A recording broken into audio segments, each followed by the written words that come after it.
Sizga turfa olam kelajak kompaniyasi Ross universitet kompaniyasini taklif qiladi.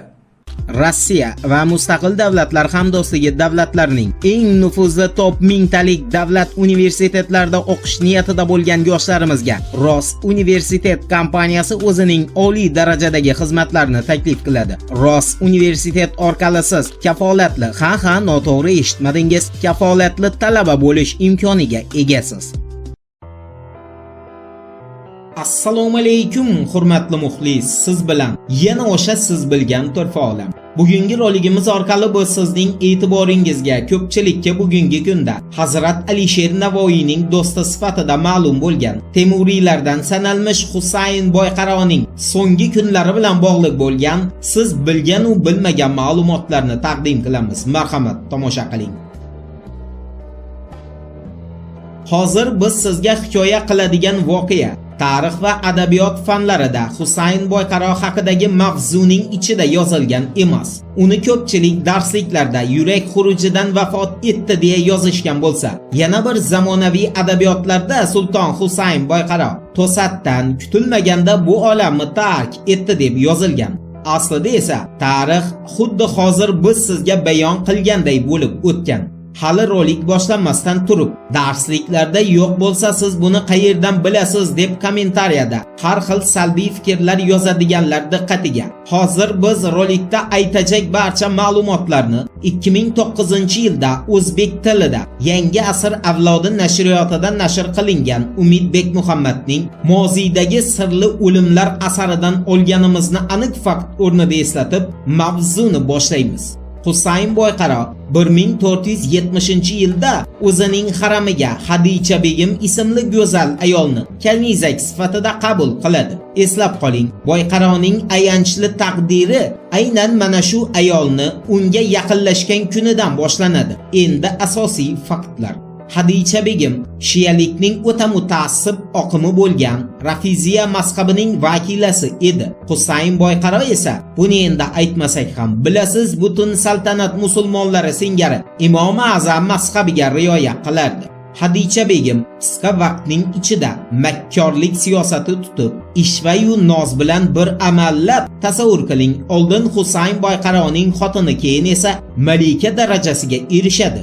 Shuningdek, Hadicha begim Mahdi Ulyo unvoni bilan ichkilikbozlikka tobora berilayotgan Sulton Boyqaroning siyosat tizginini o'z qo'liga olib, davlatning ichki va tashqi siyosatida muhim rol o'ynay boshlaydi. Vaziyat shunga borib yetadiki, Sulton Husayn Boyqaro Hadicha begimning gapiga kirib, butun ahli sunnat val jamoat oldida namozdagi xutbaga 12 imomning ismlarini qo'shib o'qitishga ham qaror qiladi. Shukrki, fojiali tugashi mumkin bo'lgan bu holatni Navoiy va jomiylar bartaraf qilib, sultonning qarorini o'zgartiradilar. Hadicha begimning bunday harakatlari va sultonni tobora o'z ta'siriga olishi hatto Husayn Boyqaroning farzandlari Badiüzzamon va Muzaffar Mirzo orasidagi nifoqqa sabab bo'ladi. Shu tariqa mamlakat ichki nizolar iskanjasiga tushib qoladi. Ayniqsa Navoiy hazratlaridek zot ham sultonning nevarasi siymosida bo'lajak adolatli va qudratli hukmdor sifatida Mo'min Mirzoni ko'rishi ko'pga bormadi. Orzu va umidlar so'ndi. Aniqrog'i so'ndirildi. Sababi 11 yashar navqiron shahzoda ham Hadicha begimning nayranglari qurboni bo'ladi. 1497-yili malika bir go'zal qizni Husayn Boyqaroga ro'paro qilib, aysh ishrat paytidagi mastlik davrida Mo'min Mirzoni kamon ipiga tortib o'ldirish haqidagi farmonga muhr bostiradi. Ixtiyoriddin qalasida saqlangan shahzoda bobosi muhr bosgan farmonni ko'rib, vasiyatim shulki, ishingiz bitgach, bobom farmonini o'sha kamon ipining bir qarichi ila bog'lab o'zlariga qaytarib bering. Bobomga aytingki, o'z avlodi ila murosaga kela olmay jallod xizmatiga muhtoj bo'lgan podshoh saltanati uzoqqa bormagay, deya jallodlar qo'lida shahid bo'ladi. O'sha mudhish voqeadan so'ng kamon ipi bilan bo'g'ib o'ldirilgan Mo'min Mirzoni hiylagar malika Hadicha begim shahzoda Mo'min Mirzo qala devori osha hibiston qochaman deya halok bo'ldi deb ovoza tarqatishga urinadi. Biroq sir baribir oshkor bo'ladi. Boyqaro kayfi tarqab, o'ziga kelgach, mudhish ishga qo'l urilganini anglaydi. Ammo bu paytda kech edi. Husayn Boyqaroning qora kunlari do'sti Mir Alisher Navoiyning 1501-yildagi o'limidan keyin o'zining Everestiga ko'tariladi. Do'stini hayotda ham hurmat va e'zoz qilgan sulton ulug' shoirning dafn marosimiga boshchilik qiladi. Marhum do'stining qarindoshlariga g'oyat mehr ko'rsatib, Navoiy vafotining 20-kunida Sariq xiyobon maydonida katta ma'raka uyushtiradi. Ana shundan keyin Husayn Boyqaro yanada og'ir kunlarni boshidan kechiradi. Xurosonda ichki nizolar va parokandalik avj oladi. Bu vaqtga kelib hayoti va saltanatining asl tayanchi bo'lgan Navoiydek do'stidan ayrilgan, keksalik onlarini sharob bilan qorishtirib, sarxush o'tkazayotgan Boyqarodan so'zlarga diqqat qiling, tanazzul hidi kelardi.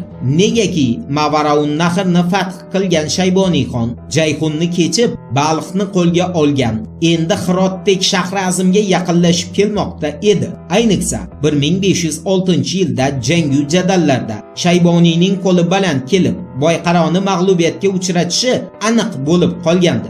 Shu yili Zulhijja oyida Bobo ilohiy mavzesidagi jangda Shayboniyxon qo'shini Hirot tomon shiddat bilan intiladi. Bu vaqtda sharobxo'rlikni odat qilib olganidan Boyqaroning yanoqlaridagi mayda qizil tomirlar taram-taram bo'lib bo'rtib turar, yelkasi bukchayibroq qolgan, buyragi va jigari ishdan chiqqan, kasalmand holga kelib qolgandi.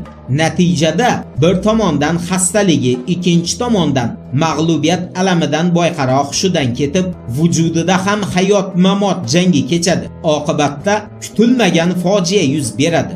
Dushman tobora saroyga yaqinlashayotganda amaldorlari sulton Boyqaroni chuqur uyquga ketganini bilmay o'ldiga chiqarib, jang arafasida buni dushmandan hamda o'z qo'shinidan yashirish maqsadida sulton Husaynni shoshilinch ravishda dafn etadilar. Bu kun 1506-yilning 4-may kuni bo'lib, aynan mana shu kun sulton Husayn Boyqaroning haqiqatdan eng qaro va fojiali kuni edi.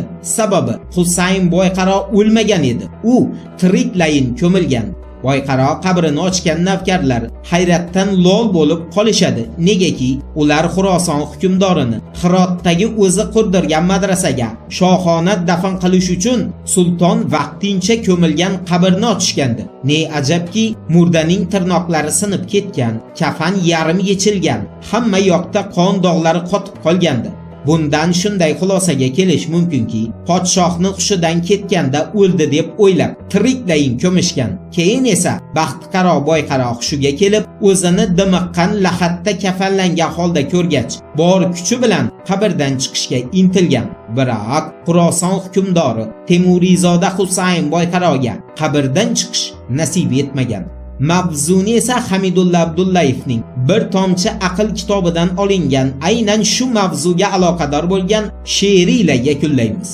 Mangudir quyoshning chiqib botishi, nisbatan avlodlar umri bir lahza, umrdan har sahar tonglar otishi kimga baxt keltirar, kimlarga azab. Bilgin faqat shodlik istagan tuyg'u ko'pincha keltirar ortidan qayg'u. Ishonamizki, mavzuni sizda savol tug'ilmaydigan darajada bayon qila oldik. Turfa olamda qoling. Siz bilmagan, biroq bilishni istagan turfa ma'lumotlar hali